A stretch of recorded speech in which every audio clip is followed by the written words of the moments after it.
This video title is not clickbait in any way, shape, or form. I fully believe that the iPad mini 6th generation is a better iPad experience than the iPad Pro, and here's why. I have the 2nd generation iPad Pro, the 11-inch that came out back in 2020, I want to say.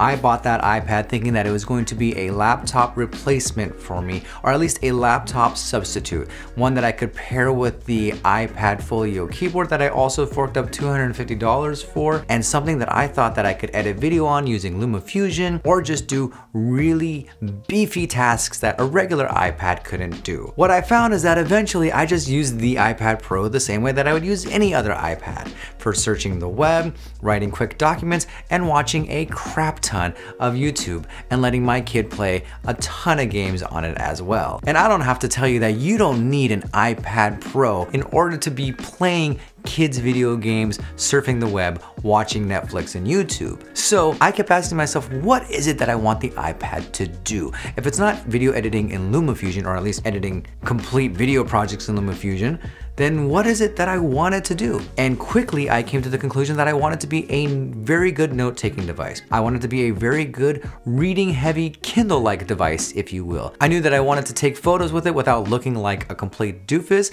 so that I can use it for creating thumbnails for this channel using Canva, which I'll make another video about Canva in the future. And I just knew that I wanted it to be something that was compact and very easy for me to use. And so I kept looking at the iPad mini over and over again, but I was hesitant because people kept saying, oh, it's got the jiggly screen and there's too much spacing on the side. Why didn't they use the whole spacing? So I just thought to myself, okay, let's just ignore the iPad mini, because clearly it's not a great iPad. And then I just kept looking into it, and I kept reading into it, and I went to an Apple store over and over again to take a look at it, and I'm like, I don't see particularly anything wrong with this tablet. In fact, I like the size, I like the form factor, I like that I can hold it in one hand. Why not give it a try? That's when it enticed me to go, okay, cool, I can do this. Because ladies and gentlemen, the fact that I can hold something in my hands at this size, and something that I can take notes on, and something that I can take photos with and scan documents, yo,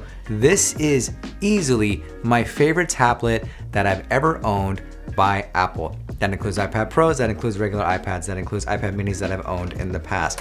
First and foremost, let's talk about a few things. This thing is super compact and easy to use. Like I just showed you, easily hold it in one hand, easily take your Apple Pencil and write with it, if you will. I write notes on this, as you can see, with my scribbly gobbledygook all the time. It's snappy. I love how quick this is. Yeah, it's not 120 Hz refresh rate, but I don't care. This looks great to me. I can open up notes. I can open up Twitter. That's pretty fast. I can open up numbers or pages. I'll open up an app that I haven't opened up in a while. So we're gonna go, we'll do Pages.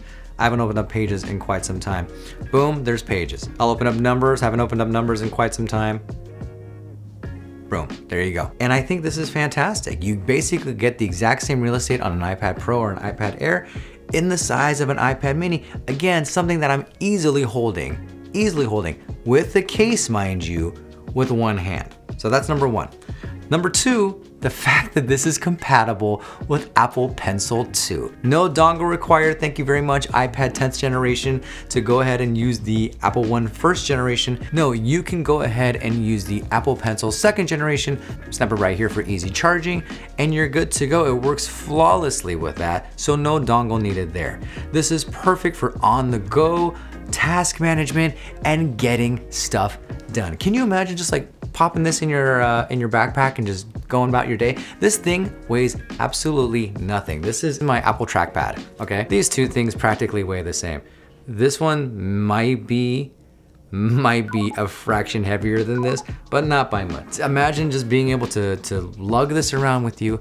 It's not gonna weigh anything extra. Take it with you on a plane, take it on a trip, in a hotel room, whatever you need it to do. If you wanna game on this, this thing is an awesome gaming device. Even if you wanna edit video using LumaFusion, this can handle really basic video editing. I've actually created Reels for Instagram and YouTube Shorts using the iPad mini, not using my MacBook Pro, at all. Just bringing in clips using files and going to LumaFusion and editing really quick clips in LumaFusion, exporting them just like that and posting them on social media really easily. The next thing I love about the iPad mini in comparison to the iPad Pro is the fact that this camera will not make you look stupid when you take photos with it. So I'm not lugging around this giant 11-inch, 12-inch tablet in order to take photos or anything like that, right? Like I can easily take photos using this thing, scan documents if you will, using this camera. It's a perfectly good camera. It's in really good quality, as you can see right here.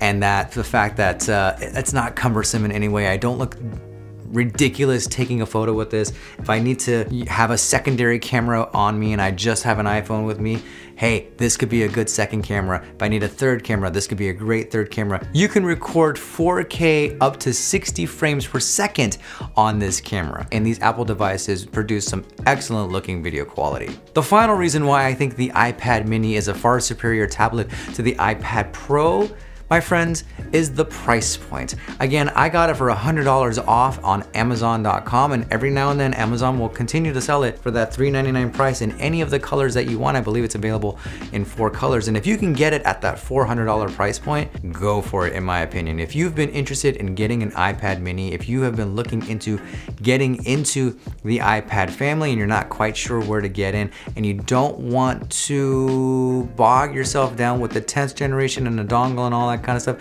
you want the ability to use the 2nd generation Apple Pencil, or you are looking for something a little bit smaller, something that's kind of like a Kindle where you can read books on it and take notes on it, but you can also do cool things like gaming and some light work and stuff on it, then the iPad mini, the 6th generation, to me is a huge win. You don't need to fork up $900 for an iPad Pro.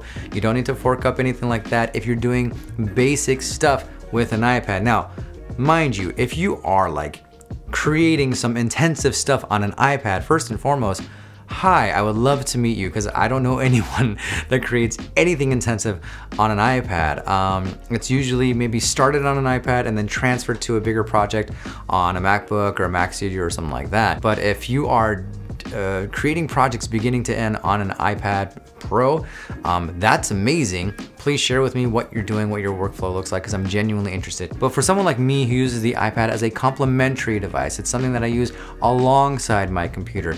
Use Sidecar with it, or Universal Control with it, or something that I just want to take some quick notes on, jot down some ideas, put my notes together in order, put my thoughts together in order, edit simple videos for reels and shorts, listening to music, some light photo editing, and watching Netflix and YouTube, then to me the iPad mini, the 6th generation, is an absolute win. If not that, then absolutely get the iPad Air. I do not think you would need a Pro for any of those things that I just said, but again, if you're doing intensive stuff, then maybe the Pro is more for what you're looking for. But in all the years that I've owned the iPad Pro, I never used the LiDAR camera. I've never used the pro features of the iPad. It has simply been a go-to device for me when I want to do some quick web searching, when my kid wants to play some games, and when I want to watch some content or create some content that's not super intensive. I can do all of that on the iPad mini for a fraction of the price and in a form factor that's much easier to handle. But then again, those are just my thoughts on the iPad mini 6. What are your thoughts?